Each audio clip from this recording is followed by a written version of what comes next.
Well, this mine's bad on a few fronts, I suppose. First of all, it's going to destroy a really important part of Queensland's environment. It's a special place.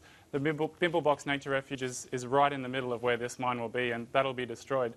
But more than that, this mine's going to contribute significantly to greenhouse gas emissions. From the mine alone, it emits around 60 million tonnes of carbon dioxide every year. That's more than some countries like Ireland and Norway. What's significant about the Bimblebox Nature Reserve?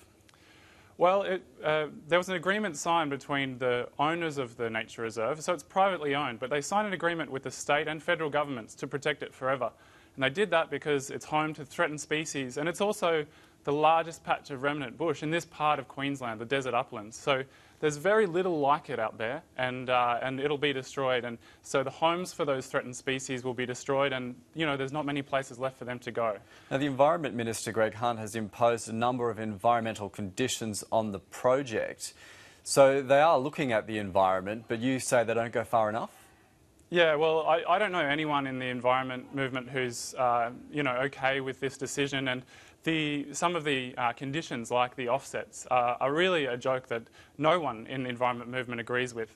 You simply can't destroy species for habitat for threatened species and then expect that offsetting it somewhere else is going to, somehow make up for that. So I think a lot of that is really just sweeping the problems under the rug. And this mine, it's just an example of the worst case, of really unsustainable development.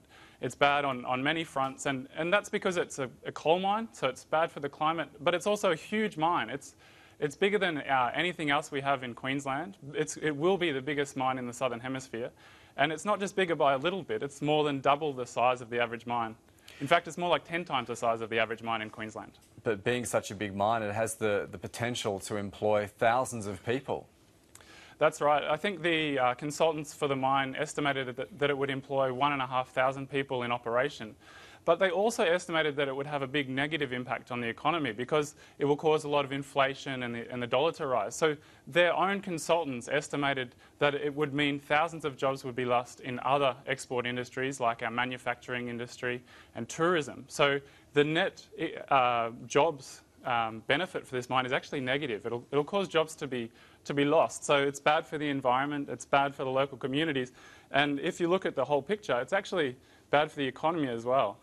So this mine has gone through a number of approvals processes and has actually now been approved. Is there any action that you're likely to take to try and stop it going ahead? Yeah, well, again, I think the environment movement's pretty aligned on this one. We'll keep fighting it. There's a long way for this mine to go before it actually gets up and running. It's got the approval now of the state and federal governments, even though they'd signed these agreements with the private landholders. And I think that's one of the real travesties here. This is the first nature refuge in Queensland that will be mined, and it's the first time the government has torn up one of those agreements, which is meant to last forever. So that's going to have a